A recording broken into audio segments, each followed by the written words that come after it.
Good morning. Happy Monday and welcome to Power Talk. I am so excited that you have taken time out of your busy schedule to join me here on the World Wide Web on New Earth Television.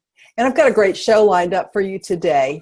My guest this morning is Patti Conklin. Patti is a world-renowned medical intuitive. She's a world-class energy healer and a much sought-after facilitator. And she has a brand new book out. Her book is called God Within: The Day That God's Train Stopped. Her website is patticonklin.com. That's patticonklin.com. So welcome, Patti. Thank you so much, Jean. It's good to see you. It's great to see you. It's a very interesting book. So thank you for sharing it with me and also with my viewing and listening audience. And I guess I have to start in because the subtitle on your book is quite interesting. Can you share it with our listeners and viewers? What did you mean by the day that God's train stopped?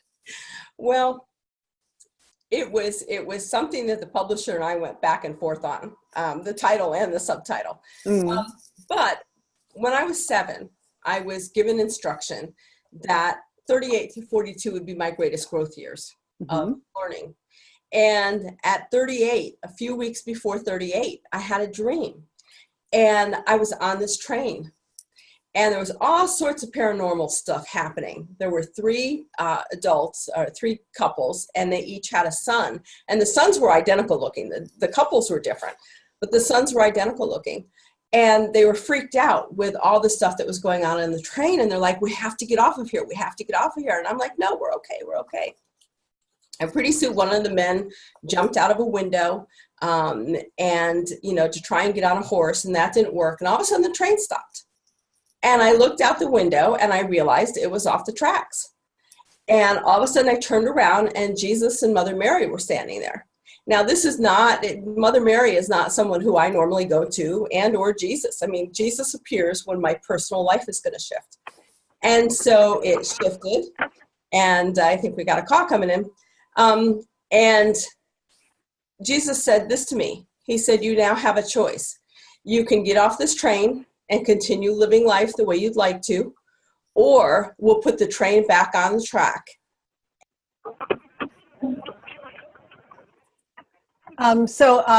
We got a problem. Yeah, okay. There we go. Doris just muted our caller. But I can't hear Patti. Hello? Yeah. So Doris, can you mute your phone? Thank you. Okay. And perfect. And so from that point on, so the day God's train stopped was the day I was given choice as to whether or not I was going to live the rest of my life in service, or whether or not I was just going to go on and go on with nonprofit and not do my work. So for me, it was a very pivotal time. Well, I think it is for all of us, because I think we get those opportunities to wake up and have our train put back on the rails, don't we? Yeah, I think so. And it was so clear. And 2 weeks later, I had a visitation. And at that time, I was working in Florida. I was director of Canine Companions for Independence. And Father just appeared and said, I want you to take your family and move to Hartwell, Georgia, and begin the work I asked you to do when you were 7. And 2 weeks later, we were in Georgia, and the rest is history. Yeah. And, I had a very similar thing happen to me in May. I just heard that it's time for you to move. Wow. And I didn't know where I was supposed to move to, but last October I had this injury that cost me the vision in my left eye. And so that things had started to shift, and I realized that I needed to come to Tallahassee. So I'm in Florida now. And all of it just happened like that. Yeah. And I know this is where I'm supposed to be. Feels like I've been here forever, so absolutely. It's all really good. So I think that we all get those chances, and many of us get those chances around health issues, don't we? Yes, true. As I cough, please pardon me. I'm just coming out of a late summer cold. Right.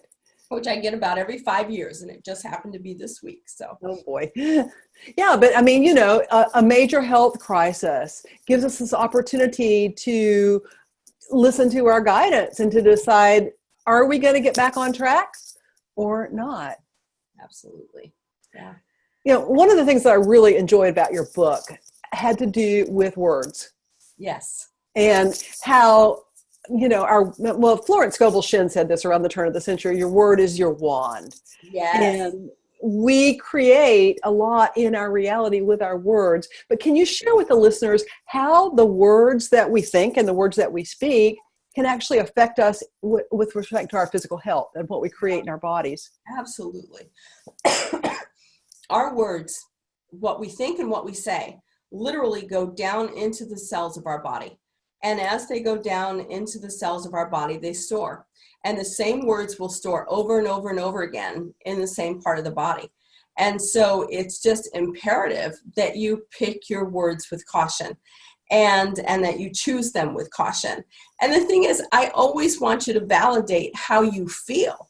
It's just how you put it together. So let's say you're not feeling so good, and your partner or friend says to you in the morning, how you feeling? And if you say, wow, I feel really bad, my back hurts and I didn't sleep well last night, your body's response, your body's response is, oh, well, I can do that for you. But if you say, thank you so much for asking, and you know what, in 10 minutes, I'm going to feel terrific. Then your body starts making truth of it. So there's nothing, even this late summer cold that I have, there's nothing even as simple as that doesn't come from an emotional base. And I've got this theory that our bodies are listening even when other people are talking to the words that they say, and our bodies store those words too. Yes, they do. And some of it is decision of choice. Some of it is, are we going to allow their words to affect us? Or are we going to just, tone them out, or just understand that they're their words? So I think it's really important for everyone to really kind of look at how are we synthesizing the words that we're speaking and thinking, and how are we taking in the words that other people are speaking? Really important stuff. Exactly. Yeah. So you're a medical intuitive, and part of what you do is you see the vibration of the words that people have spoken. But how did you begin to realize that this is what your gift was? Oh, that's a fun story. So I've had it since life, since birth. And so I've had it my entire life. But I didn't know that I was really different until I was about 21. I didn't have close friends, so I never talked to them about how I saw the world because I just assumed that they saw the world exactly the way I did. Yeah. And so when I was 21 or so, Carl Sagan, who was an astrophysicist at Cornell at the time, he said to me, we don't see the world the way you see the world. And I'm like, of course you do. And, and so he was the one who encouraged me to get tested. So at 28, I was tested, and we found that I had a genius IQ and an abnormally high brain wave. And doctors kind of at that time began calling me a walking MRI, that a doctor could call me from anywhere in the world, and that my sight was about 6 weeks ahead of traditional medicine. So if a doctor said, I've run all the scans, all the blood work, everything's coming back fine, but we know we have a problem, I can typically get in there and go, it's liver, kidney, it's pancreas, it's whatever. And some of the doctors get frustrated because they say, if you would learn anatomy and physiology and symptomology, it would be a lot easier to work with you. And I just kind of laugh and say, you know what, if I tell you there's abnormal cells in the left front quadrant of the liver, you ought to be able to handle it from that point forward, right? You don't need me at that point. So I realized that with me, because I love mysteries, that if I learned anatomy and physiology and symptomology, that what would happen would be, if I didn't see it, I'd start second guessing, just like the doctors are doing. And that's not what they're hiring me for. They're not hiring me to do a second guess. Yeah, they're hiring me. If I see it, I see it. And if I don't, I don't. So if you're working with a client and you see it, say, for example, you see a tumor. Yeah.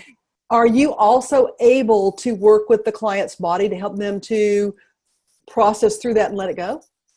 What I'm able to do is identify the emotions that created that tumor. Mm-hmm. And so then it's about working through those emotions and releasing those emotions through color or tone. And then once energy starts moving through that tumor, then you've got the possibility of the tumor disappearing. So remember, everything is energy until it's not. Right. And when it becomes not, then it becomes a tumor or a disease process. So it's not working with the tumor, it's working with the emotion that created the tumor. And once you move that out of the body, then the body has that reset capability. So you created a body of work around color to do that. Can you talk about that? Yeah, there are two active frequencies in the universe as far as Pattyism goes. And that's color and tone. And color and tone are active frequencies. When we look at Reiki, when we look at crystals, essential oils, all of these other modalities, they're beautiful modalities, but they help the auric field and not the subtle energy field, our immune system, what's going into our cells. And so you need an active frequency, either color or tone, to move those through. And, you know, I've been doing color works ever since I was diagnosed with both forms of lupus 30 years ago, which within a year I was done with. We test me every year and it's never come back. But I decided we needed to bring tone into the picture. And so my son, when he was still executive director, he and I sat for 3 days solid just listening to music of, you know, what could we create for tone works. Honestly, it was god awful. When the third day and that music came on, we both just went, oh, this is hideous, and realized it was what we needed. And so we created Toneworks from that. And it's our bestseller around the world. Wow. I can't stand it. It's just like nails on a chalkboard. But it's really powerful. Well, you know, in my reality, it ties back into your thing with words. Because in my reality and how I see the world, which again is probably different from a lot of people, is that everything is a frequency and words create a frequency. And in fact, in my reality, they actually create light language, which is, absolutely, sure. You know, which again is a tone. So right. It doesn't necessarily have to be music. That's right. That's right.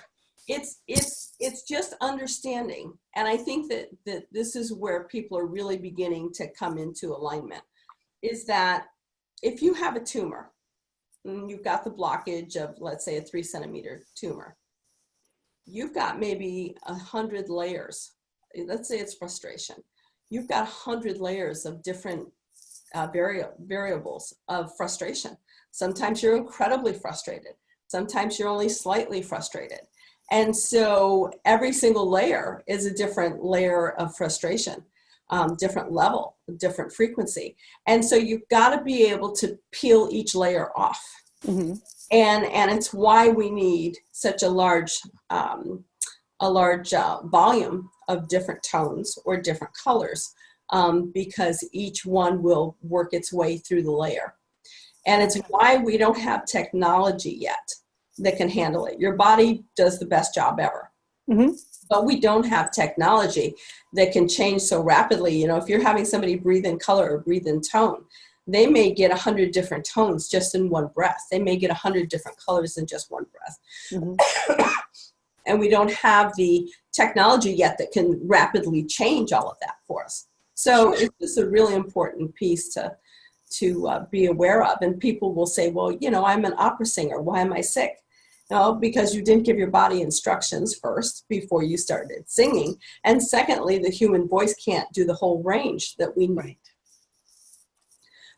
Right. So in your book, you talk about how the universe was created.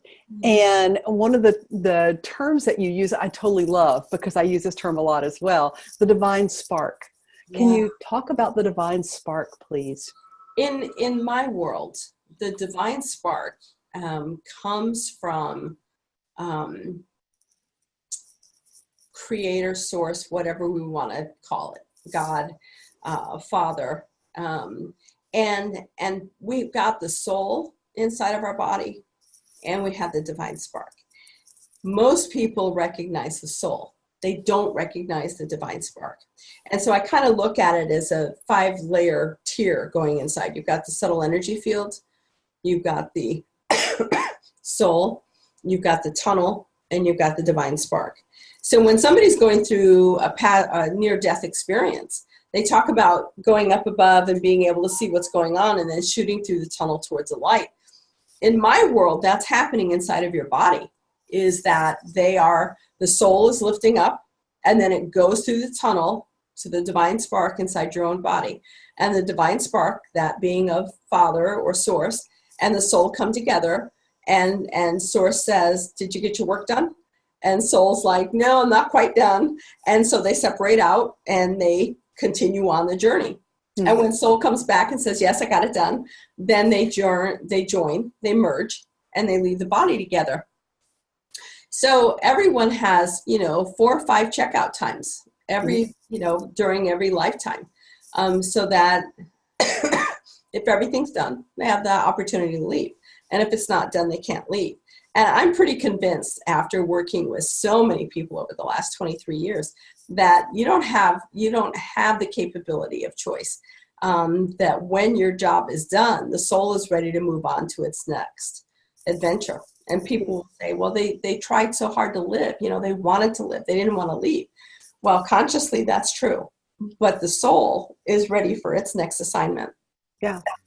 And so it moves on. And part of the challenge we get into, Jean, is we become so good at keeping people alive that we have so many people who are just in vegetative states or just, nobody's home. When you look into their eyes, they're just vacant because the soul has already moved on. Yeah, and I feel like as you're talking about this, that I had something similar to that happen, although I didn't have a traditional near-death experience when I fell and hurt my eye. But in going back and talking to my body about what happened, my body was checking out. She was done.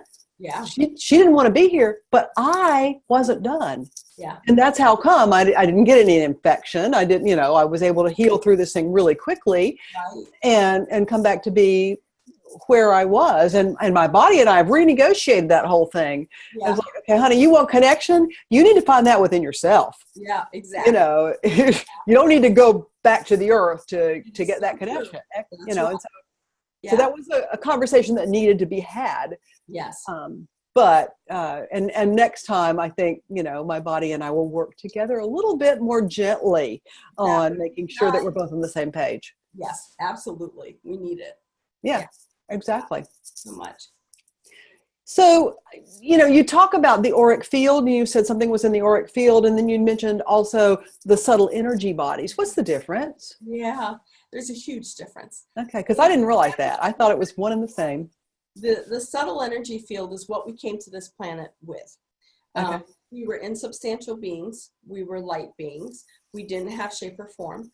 And this is the one part of the Bible I always go to when people are like, no, don't throw the Bible at me. And it's like, no, but it makes perfect sense. Mm-hmm. In John verse 1, chapter 1, it says, first there was the Word, and the Word was God, and the Word was within God. And I'm like, it doesn't say first there was God and then the Word. It says first there was the Word and the Word was God. But if you go down to verse 13, it says, and the Word created form. Mm-hmm. And I think what happened was when we came to this planet as light beings, we began developing emotions. And we began developing emotions that were less than unconditional love. And as we started expressing and feeling emotions that were conditional, we started becoming solid. And it was the Word that created the solidity. And so our subtle energy started taking shape and form within our cells and what today we call the immune system. And so at some point during that evolution, we started being out of sync with the universe in terms of our frequency. And so we are survivors as a species. And so we added on 7 layers of what we call the auric field in order to keep tune with the frequency. And over the last 5,000 years or so, we've managed to muck it up. So most people are working within the auric field. And it's like, no, just bypass the auric field, because as much as it makes you feel good, it's not where we're storing our words. We're storing our words and our emotions in the subtle energy field, not the auric field.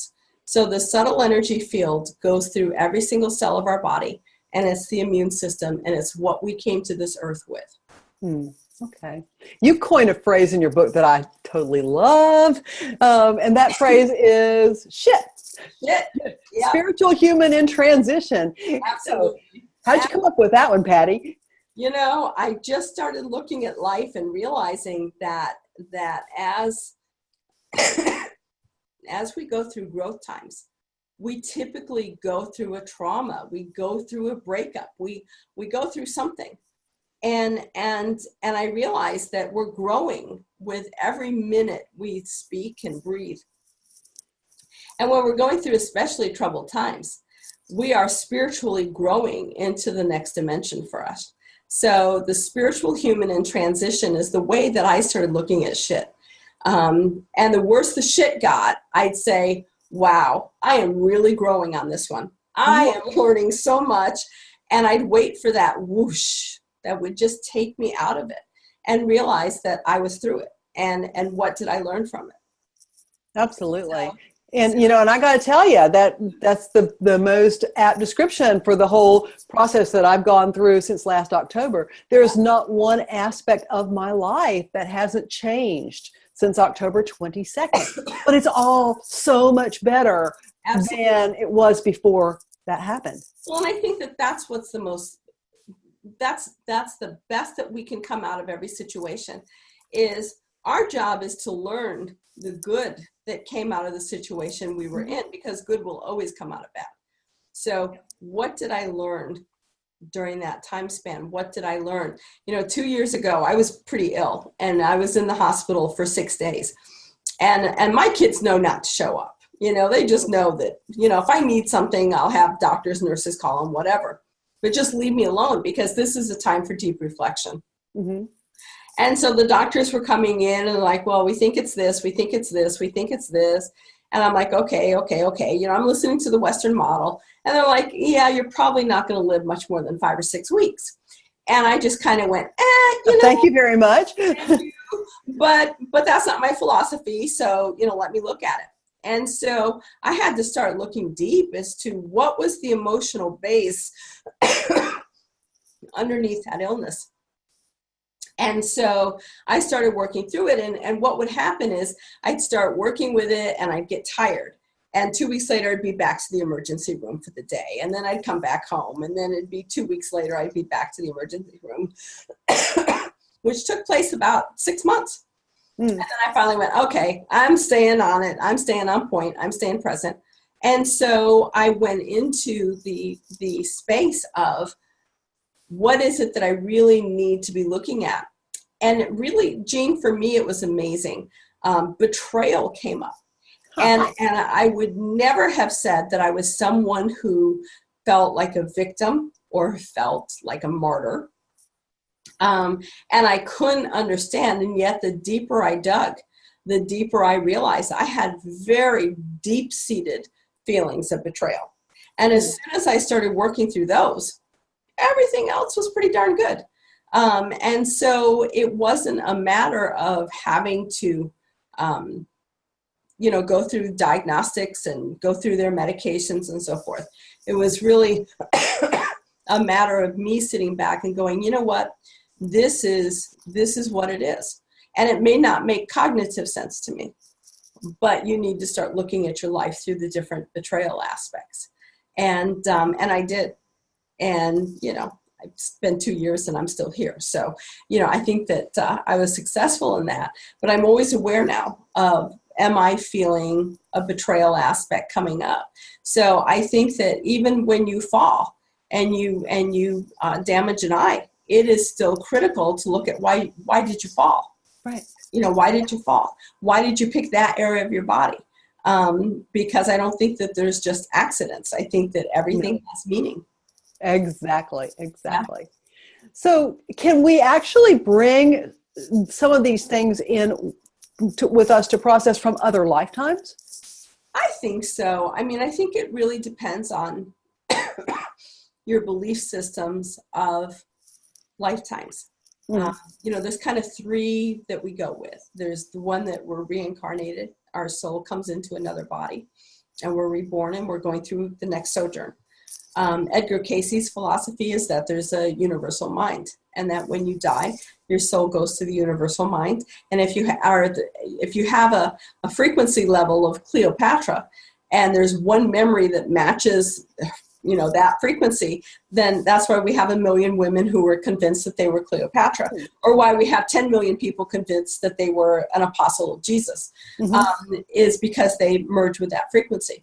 But science in the last 10 years or so, 10 or 15 years, has come up with some really good base studies that a lot of scientists now believe that when you're experiencing a deja vu, or when you're experiencing what we would consider a past life memory, you're actually experiencing a memory from your ancestor passed down through the genetic code and through the DNA, which makes total sense to me. Yeah. We're storing our words in our body, and our body is, we have children, we have, aunts and uncles, people that we're close to. Then those pieces go along with our genetic material, with our DNA. So I'm not willing to say that any one is right. I think that all three of them have variables within.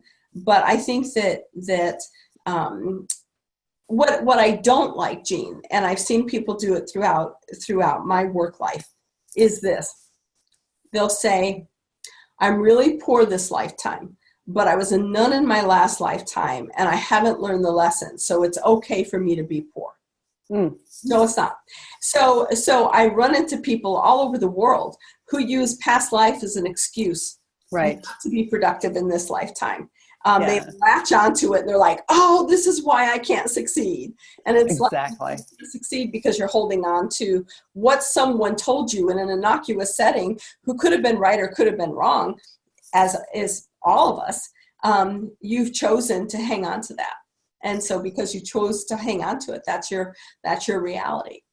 And I tend to look at it a little bit different than all of that, in that I don't believe that there's really any such thing as time as being tangible, but that we're multidimensional beings. And so all of these things are possibilities that are happening at the same time. Oh, that makes my head spin.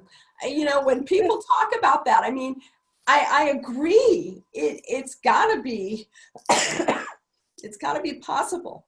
But when I think of that taking place, it makes my head spin. You can't, it's not a linear thing. You can't wrap your head around it, and it will give you a headache. I can't wrap my head around it.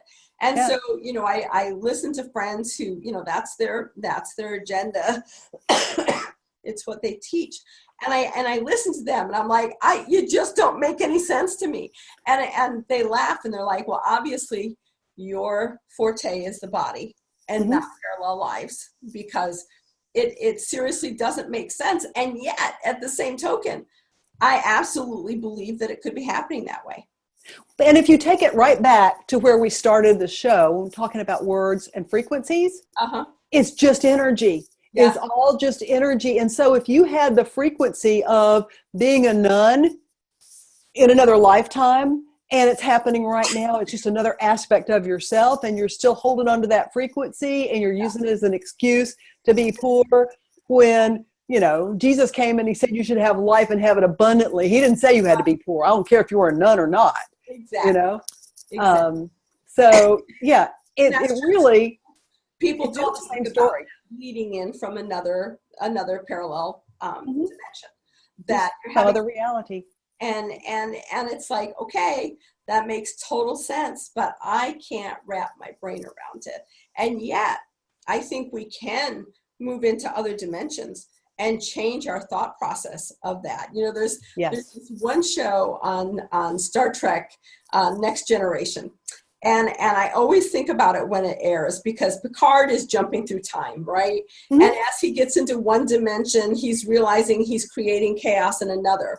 And So he has to go into the other dimension to tell them what he's doing in this dimension. And it's like 4 different dimensions. And I'm just like, whoa, wait, and because the totality of that actually happening is there. Yeah, for sure. It could absolutely be real. For sure. And, in fact, I was talking to a client the other day, and she said but she had received guidance that she had already conquered whatever this issue was that she was working with. And I said, well, perhaps you have. Why don't you ask your higher self to take you to the dimension where there's an aspect of you that has learned the lesson from whatever this issue is that you're dealing with, and let that aspect of yourself reflect to you the energetic information you need to heal in this lifetime. Right. And I think that also interpretation is where we really get into trouble, especially when people are talking to their guides or they're having an experience of going through the Akashic records or whatever. We can only interpret a vision the way that we've experienced life. Right. And so we're processing it through what we know. And so much of the time, our vision doesn't have anything to do with what we know. And I remember being in a workshop, and I believe it was in New Jersey, and a woman had kind of a vision while she was in class with me. And it was interesting because the whole time she talked during this class, she didn't mention anything about a husband or a son. And she had this vision. And her concept was, well, I just had this vision. It told me to leave my husband and son, that they weren't they weren't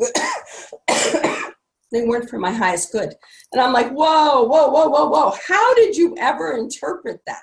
I mean, that is not something that an angel or a visionary person would give you. Right. That you've got to, that you've got to get rid of them. And the whole class ended up just moving into the processing of how do we interpret our visions. And understanding, when I'm teaching, I don't care what you believe. I just want you to tell me why you believe it the way you believe it. And if you tell me because 2 psychics told me, that ain't cutting it. That ain't cutting it. What are you feeling? What is your interpretation of what's going through life, not somebody else's? Exactly. And so, I kind of go back to that's the psychic 101, of just believing everything that somebody else tells you, understanding that in the moment, they can only grasp your frequency from what they see in that second. And they're not touching anything else. So right then you may have been having a hard time with your husband, but that doesn't mean that you leave them. So I think it's important for people to understand when they have visitations. And I tease about it in the book, and my sons and I tease about it because, I think I'm on the earth to help people become insubstantial without transitioning. I think I'm here to help people understand their words and their emotions. But, God may have been just telling me to go wash the windows, and I haven't done it yet. And so, I turned 60, and and Father told me when I was 7, I had a choice at 62 as to whether or not to come home. So my sons are just in full crack out mode going, Mom, you better go wash a window. I mean, cover your business. At least go wash a window and make it clear and then substantial. And then you've got your bases covered in case that's what he's doing, because we can only interpret according to what we have a history of belief in. And I think that that's really challenging for people. They act upon things. And I guess I kind of follow this rule of thumb, Jean. If what you're doing takes work, if what you're doing is really fraught with stops and stops and stops and stops and stops, you need to revisit the visitation of what you were told. My mantra is, if it's easy for me, it's right for me. Right. That's right. And if it's hard, I got to step back, surrender, and look again. Exactly. And that's really what it is just understanding. And people are going, no, God's just asking me, how badly do I want this? It's like, no, that doesn't work that way. That's not what it's about. God's not asking you to jump through hoop after hoop after hoop after hoop. If you're truly in alignment with what your vision is, it will just flow very naturally. And Absolutely. people will say, you know, especially in our field, especially in the metaphysical spiritual field, people have a belief that we're supposed to be poor, that this is a gift from God, and how dare we charge for it. Yeah. And I kind of go back around to looking at some of the great masters that have walked the earth, and some of the great healers that are now on the earth. And most of them are men, and they've got, you know, millionaires that are paying all their bills and so on and so forth. And when I went into work mode 23 years ago, I sat with, God put me in a female body, put me in a Western culture, and gave me 4 sons to raise. 2 biological, and then I was silly enough to go adopt 2 more. So I had 4 teenagers. And I realized that it wasn't about being kept. It was about showing people, how can you work in this business and still pay your bills, raise your family, and still be on a spiritual path. And so we, very early on, when the boys were little, we started tithing 60% of everything I make. Mm-hmm. And so that 60% is allowing me to work with people who don't have any financial resources. And it allows me to give to the charities I want to give to, because I no longer have the time to work with them. And it allows me to live, you know, not in a grandiose manner. You know, I've lived on a houseboat for the last 3 years and just finally went to land. But I think what's important for people to understand is that all of us have different things that we're teaching. And what I wanted to teach people is how to be a spiritual being in this everyday that we call life. How do we pay the mortgage? How do we pay our light bill? How do we get a car and still be in our integrity, honesty, and be a spiritual person? And you do a great job in this book. And this has been an incredible interview. Thank you so much, Patti. Listeners, viewers, get your copy of Patti's book, God Within, the day that God's train stopped. And you can go on her website and avail yourself of her services, PattiConklin.com, PattiConklin.com. And until next time, remember, people who take responsibility for their lives create the reality they desire. Ciao. Absolutely.